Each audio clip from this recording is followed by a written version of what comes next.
Mas, como nós vimos, tem o Homo erectus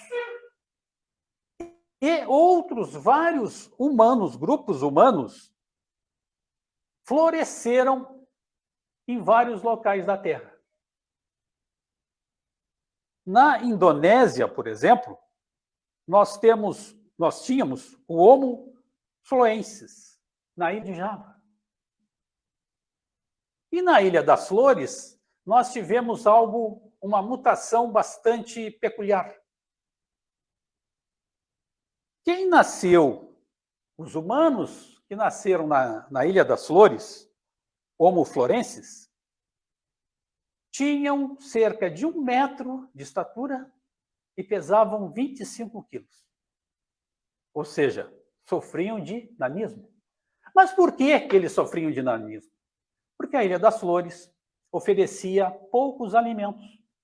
É mais fácil alimentar alguém com 1 metro e 25 quilos que alguém com 2 metros e 100 quilos. Então, a natureza é sábia. Esse grupo sofreu de nanismo e vivia bem lá na Ilha das Flores. Todos esses grupos de humanos viviam bem em seus habitats. Mas, há cerca de 100 mil anos, o Homo sapiens, que vivia lá na África Oriental, seguiu o caminho dos seus ancestrais, os macacos do sul. Vamos conhecer a Terra. E foram conhecer a Terra. E encontraram os outros humanos ocupando os seus locais. O que ocorreu com isso? O Homo sapiens se deu mal, literalmente, com isso. E teve que voltar ao seu lugar de origem, lá na África Oriental. Os estudiosos não sabem o porquê que ocorreu isso. Mas, cerca de 30 mil anos depois disso, então há 70 mil anos da nossa época, o Homo sapiens voltou novamente a buscar povoar a Terra. E desta feita, ele logrou êxito. Então, uma pergunta que os estudiosos fazem: por que há 100 mil anos o Homo sapiens não logrou êxito e há 70 mil anos logrou? Não vamos esquecer que os Neandertais, que surgiram há 500 mil anos, o Homo sapiens surgiu há 200 mil, então eles têm 300 mil anos de dianteira. Eles eram mais adaptados ao terreno frio da Europa, eram mais fortes que os homens sapiens e melhores caçadores, individualmente falando. Como que o Homo sapiens foi dominando a Terra? Os estudiosos deduzem que pela melhor interação social do homem sapiens. Ou seja, os Neandertais eram melhores caçadores, individualmente falando. Mas quando reuniam um grupo de 4, 5 Homo sapiens, eles superavam aquele único caçador neandertal. Vejam só. Interação social. Estamos fazendo isso hoje, agora. A sociedade fez isso domingo, né? Com o risoto. Então, alguns planejaram o risoto, outros doaram itens, outros fizeram o risoto e outros compraram o risoto. Com um fim, todos esses contribuindo para um único fim. Interação social. 70 mil anos o Homo sapiens tinha isso mais forte que os demais tipos humanos existentes no planeta.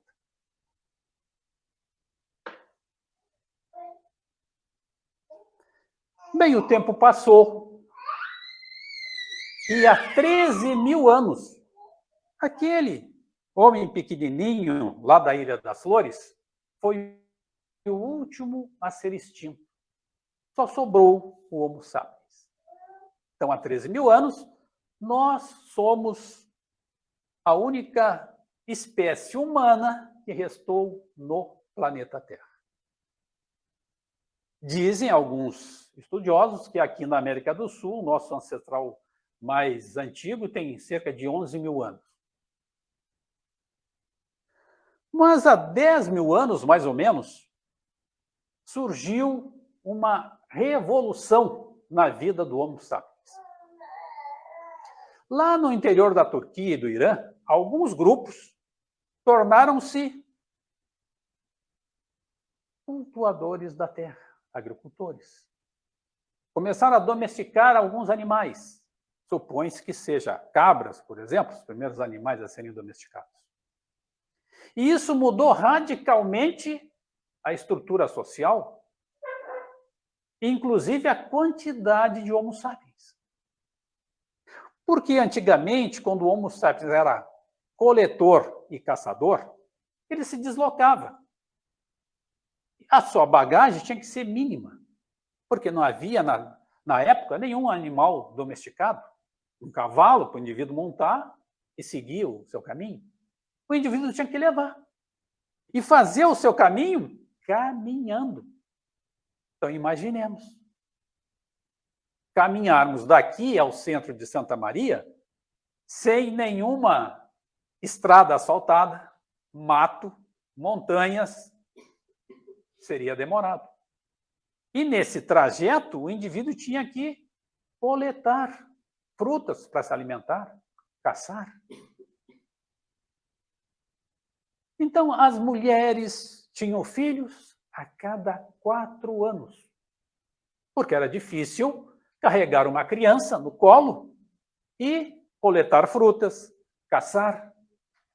Quanto mais que era escasso o que eles carregavam, quase nada. Então, quando, mais ou menos há 10 mil anos, lá no interior da Turquia e do Irã, um grupo começou a cultivar a terra e domesticar animais. Foi uma grande mudança, porque daí as mulheres começaram a ter filhos todos os anos. Era mais calmo, mais tranquilo. Ela tinha um local mais protegido para ficar. Mas isso trouxe uma outra situação. Antigamente, como coletor e caçador, todo mundo tinha a mesma coisa. Já como agricultor, teve um grupo que tratou a terra e domesticou animais, então ele tinha a comida mais farta à sua disposição.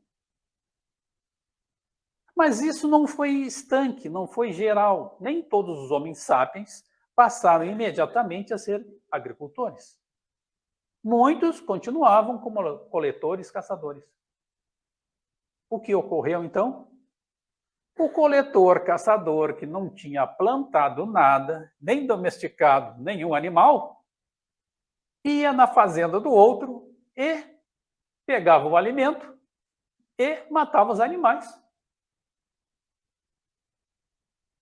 Ou seja, nesse momento, houve a demonstração de alguns sentimentos não positivos.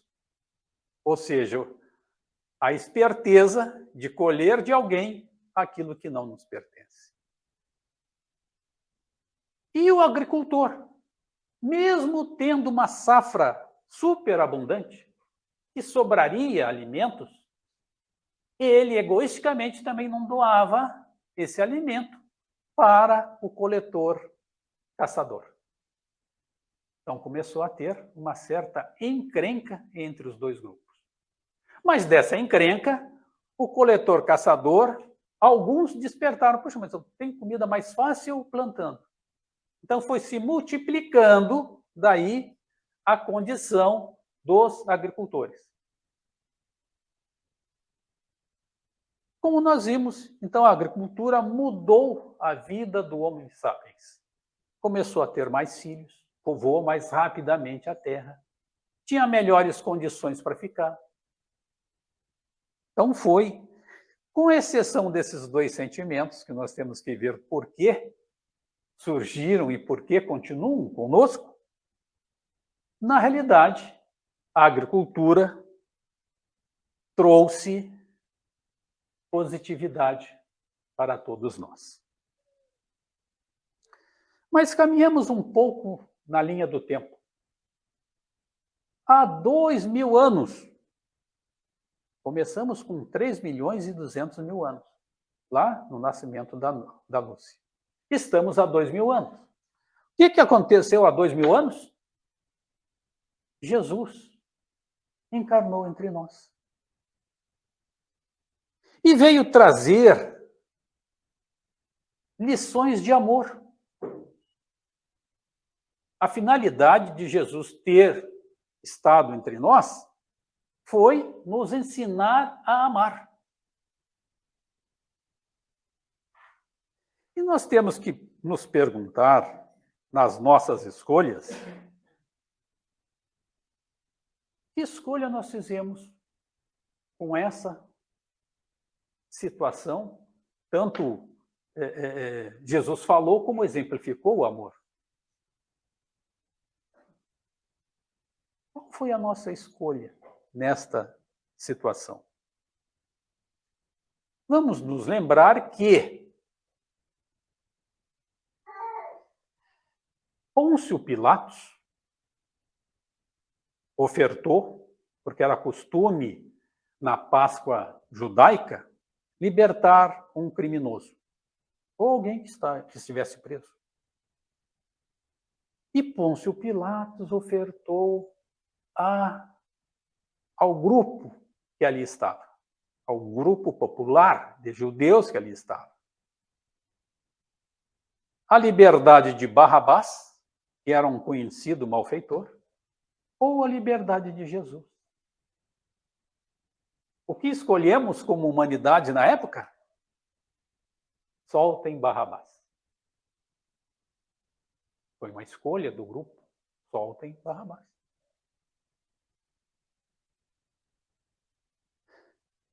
Pilatos fez algo parecido com o que às vezes nós fazemos hoje. Pilatos tentou auxiliar Jesus e percebeu que era justo. O que esse homem está fazendo preso aqui? Vai ser condenado à morte? Não. Daí ele tentou ajudar Jesus, propondo essa situação de libertar um prisioneiro. Escolheu Barrabás, que era um contumaz gatuno da época, conhecido. Ele disse, bom, o pessoal vai soltar Jesus. Não soltou Jesus, soltou Barrabás. E daí ele limitou-se a lavar as mãos. E às vezes a gente faz isso ainda hoje. Tentamos auxiliar alguém, esbarramos em alguma dificuldade e lavamos as nossas mãos, mesmo sabendo que deveríamos prosseguir naquela atitude de auxílio. Copiamos Pôncio Pilatos. Mas Jesus nos disse, certa feita, que, quando Pedro perguntou a ele, mestre, quantas vezes devo perdoar? 7 vezes? E Jesus disse, não, Pedro, você deve perdoar 70 vezes 7 vezes. Nos dando a entender que o perdão deve ser infinito. Não há limite para o perdão. E no julgamento da mulher adúltera, o que ele colocou para os julgadores da mulher adúltera? Atire a primeira pedra, aquele que estiver sem pecados. Nos dando uma lição que, quando nós julgarmos alguém ou uma situação, deveremos fazer uma análise, nossa, como é que nós estamos diante de tal situação?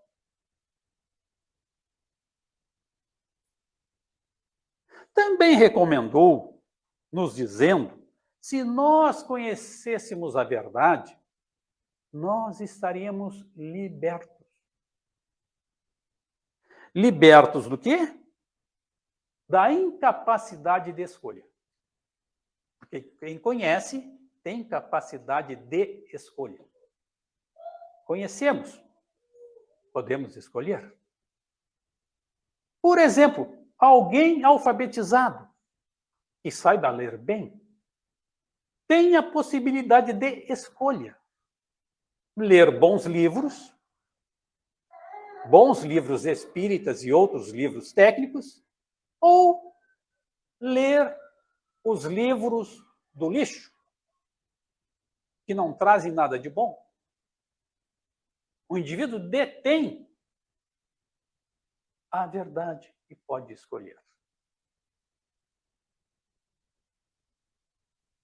Mas se Jesus disse, conhecereis a verdade e ela vos libertará, por que nós, que conhecemos a verdade, ainda somos escravos dos nossos erros?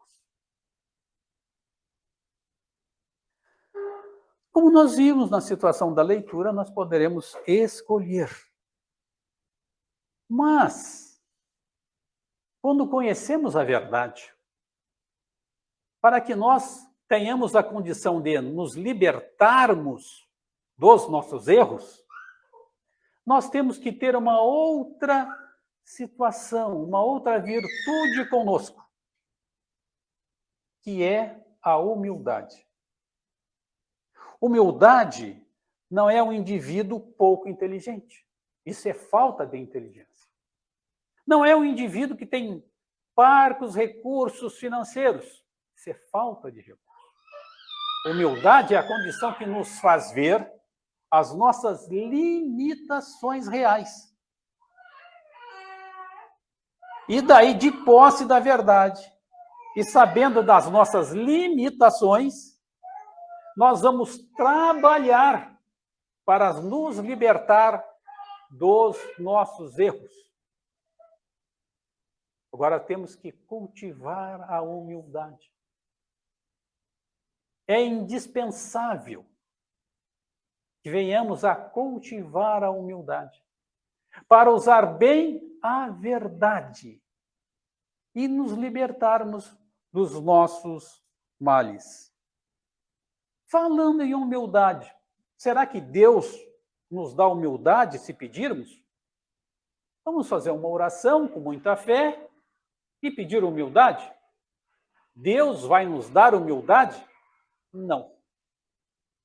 Deus não nos dá nenhuma virtude e nenhum vício. Isso é uma aquisição pessoal nossa. Queremos adquirir alguma virtude?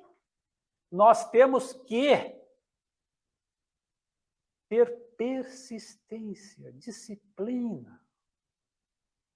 Voltando ao pedido a Deus, se o indivíduo pede humildade, o que vai surgir para o indivíduo?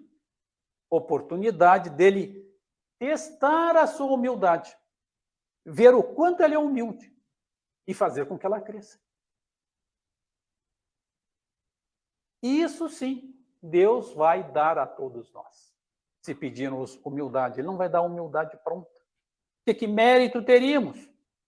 Pedimos a Deus, Ele nos dá uma coisa pronta?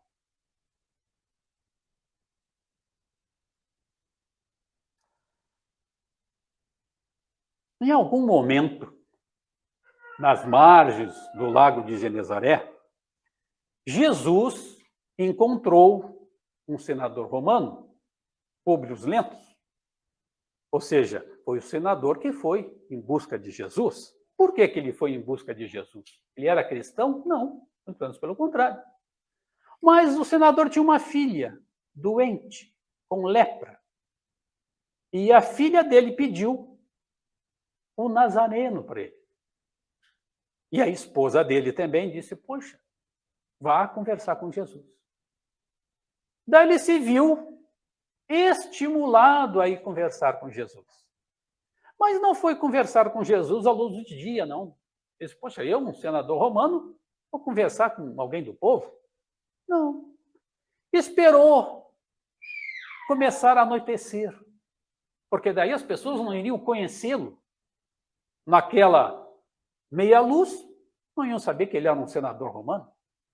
E ele se dirigiu para o local onde normalmente Jesus estaria, às margens do lago de Genezaré. Quando ele menos espera, quem é que está à sua frente? Jesus. E fala para ele que a filha dele seria curada, mas não por mérito dele, mérito da esposa e da filha, que tinham fé.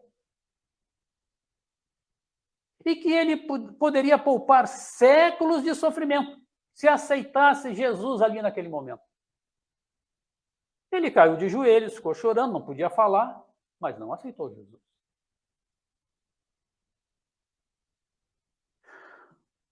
Bom, nós sabemos da história do senador no livro Há 2000 anos e no livro 50 anos depois. No livro 50 anos depois, o orgulhoso senador era um escravo, Nestônio, um escravo cristão. Então, nós vamos ver que houve algumas mudanças na vida desse senador. E agora, transcorridos 2000 anos, esse senador é Emmanuel. Foi guia espiritual de Chico Xavier. Vejam só, esses 2000 anos, as escolhas que Emmanuel fez. De um orgulhoso senador que não acreditava em Jesus, passou a ser um grande trabalhador da causa do bem. Em 2000 anos de escolhas. Ele teve várias encarnações nesses 2000 anos. E aproveitou todas elas. Nesse crescente para Jesus, ou seja, nesse caminhar para Jesus. Eu diria que possivelmente nós, hoje, somos o Nestório de Emmanuel do segundo século. É provável que todos nós tenhamos essa primeira encarnação como verdadeiros cristãos. Não é que antes nós não fomos cristãos. Provavelmente fomos padres, freiras e uma série de outras situações. Mas utilizamos o cristianismo em nosso proveito e não em proveito do próximo. Não pensando em nos melhorar para ajudar mais. Possivelmente esse pensamento estamos tendo nesta encarnação. A preocupação com o outro foi o que Nestório teve lá no século II. Então, pensamos, estamos 2000 anos atrasados. Sim, estamos 2000 anos atrasados. Mas, o que fazer? O que fazer se estamos 2000 anos atrasados? Eu diria que nós sofremos, nesses 2000 anos, de sedentarismo emocional. O que acontecia com o outro, com o próximo, não nos importava. A não ser que fôssemos ganhar alguma vantagem. Mas assim como o sedentário, que parte para fazer exercícios, ele não pode sair de um longo tempo de sedentarismo e fazer exercícios pesados, muito intensos, vai lhe causar lesões. É o mesmo no nosso caso. Passamos 2000 anos de sedentarismo emocional. Agora que imbuído de novos sentimentos, não vamos sair com a pretensão de fundarmos mansões do caminho em cada estado da federação. Não temos essa condição. Seria um exercício pesado demais para nós. Mas nós temos condição de falar com o Fernando, por exemplo, e solicitar. Em cada casa tem algum trabalho junto a moradores de rua? Ah, tem. Como é que eu faço para participar de vez em quando?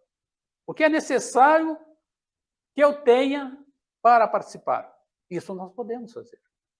É uma coisa bem menor do que fundarmos Mansão do Caminho. É um exercício compatível com a nossa musculatura moral.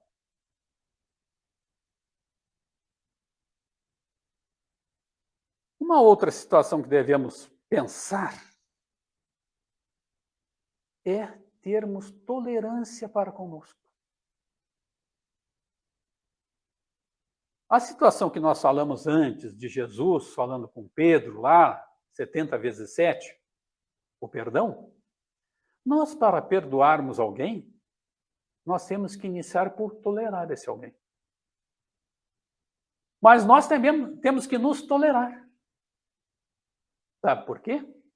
Porque aquele homem velho que habita em nós, 2000 anos, ele às vezes surge para eliminar os nossos melhores propósitos de renovação. Surge.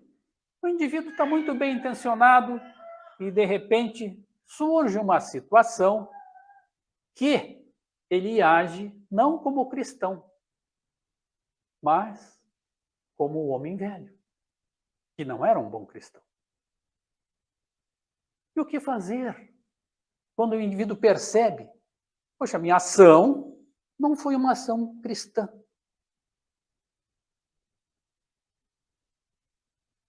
Vamos desistir? Não.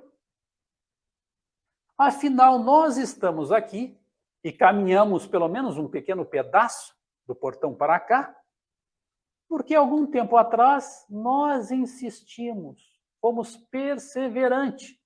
Em quê? Em caminhar. Quantos tombos caímos quando estávamos aprendendo a caminhar? Não sei. Eu acho que ninguém sabe. Mas o indivíduo caía, levantava, persistia. Hoje caminha. Normalmente. Então, quando o homem velho que habita em nós irromper, forte e poderoso, e solapar o nosso projeto de renovação, nós temos que ser tolerantes com aquele nosso momento de fraqueza, mas sermos persistentes, disciplinados para recomeçar de novo. E não desistir.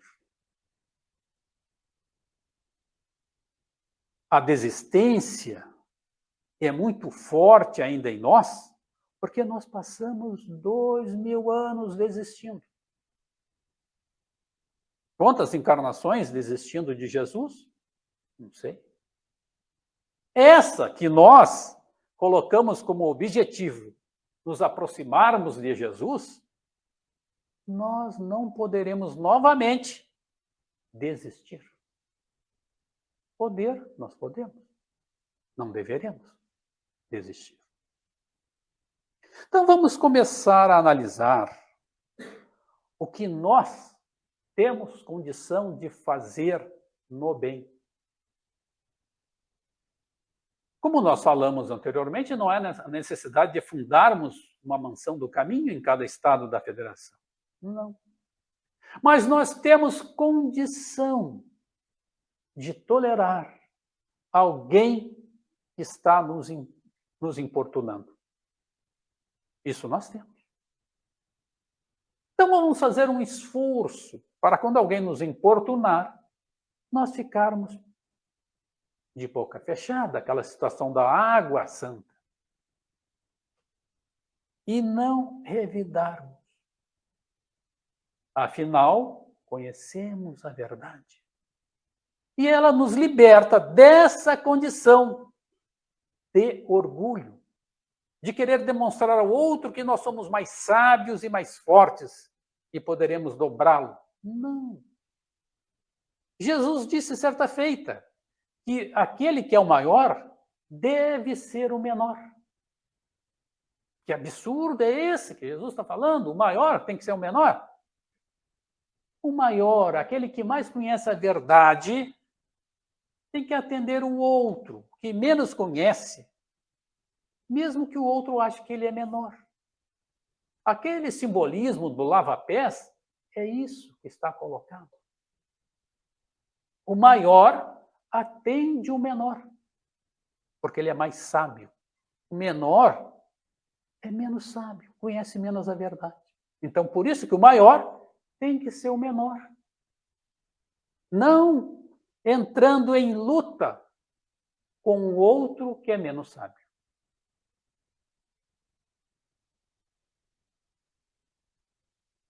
Chico Xavier nos disse certa feita que nós não podemos retornar ao passado e mudar os acontecimentos. Mas, no presente, nós poderíamos fazer escolhas que mudarão o nosso futuro. Então, nós devemos pensar nessa situação. Que escolhas estamos fazendo no presente que vão implicar num futuro melhor para nós? Pensemos. Nós somos cristãos. Sabemos que a verdadeira vida é a vida espiritual. O que estamos fazendo para ter uma boa vida espiritual? Não vamos esquecer que qualquer grande ato generoso da nossa parte começa em pequenos atos. Ninguém funda uma mansão do caminho se não é capaz de tolerar um companheiro que está importunando. Então, nós temos que começar pequenos exercícios com persistência.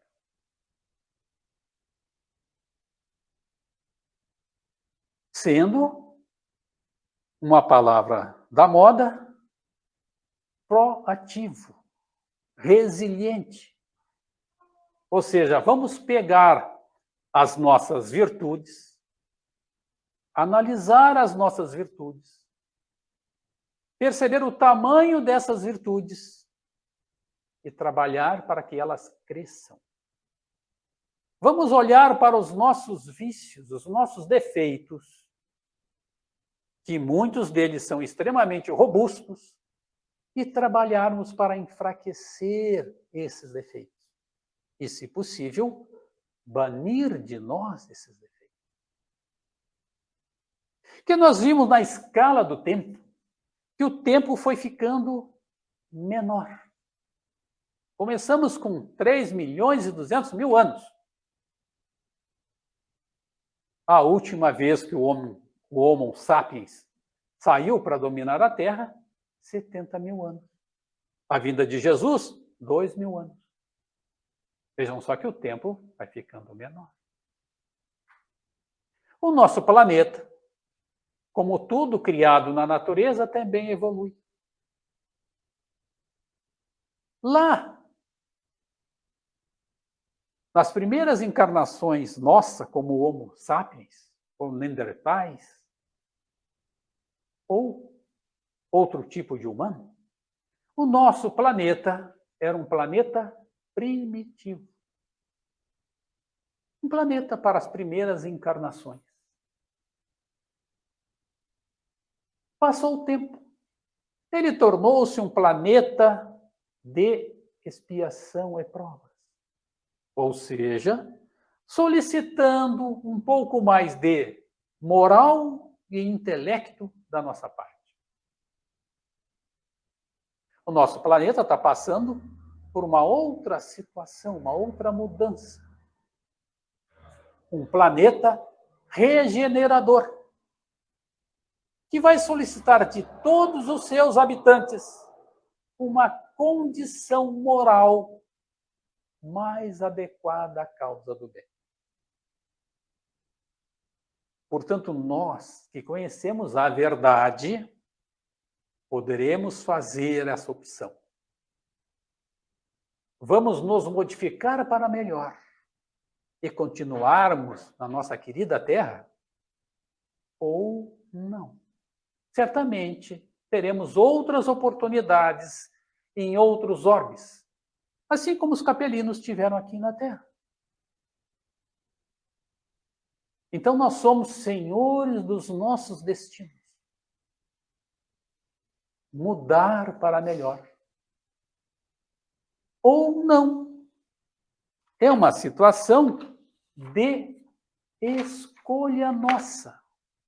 Afinal, Deus nos deu livre-arbítrio. Ou seja, nós temos liberdade para agir. Só que temos responsabilidade no agir. Especialmente quando conhecemos a verdade. Muito obrigado. Nós aqui agradecemos, Jorge, pela tuas palavras tão consoladoras, que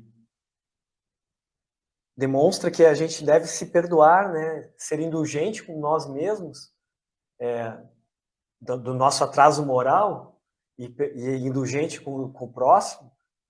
Então, às vezes, a gente quer fazer mais do que pode. Então, muito obrigado pelas tuas palavras, né? Que são, como o Espiritismo, consoladoras, né? Para a gente se perdoar, aprendermos com a nossa caminhada, cada um no seu tempo.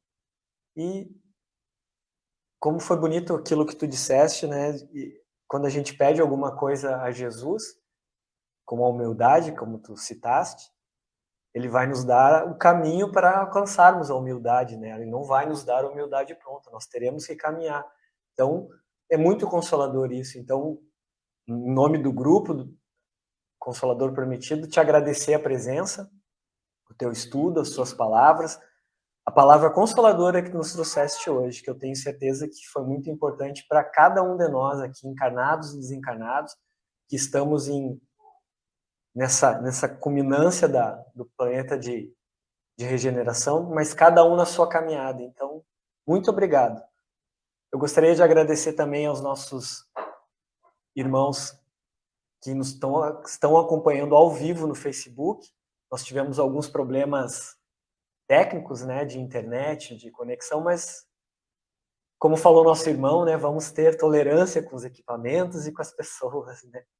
Então, muito obrigado. Agradecer a todos que estiveram aqui e agradecer também a todos que irão assistir essa palestra, porque ela fica gravada no canal do Consolador. Então, muito obrigado a todos. E agradecendo ao seu Jorge e aproveitando a presença dele para encerrarmos o trabalho da noite, gostaríamos de convidar o irmão para fazer a oração final. Então, convidamos a todos para reunir os nossos pensamentos e direcionar esses pensamentos a Deus, a Jesus.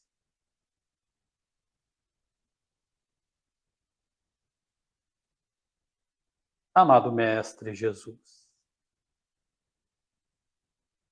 possamos nós, de posse da verdade,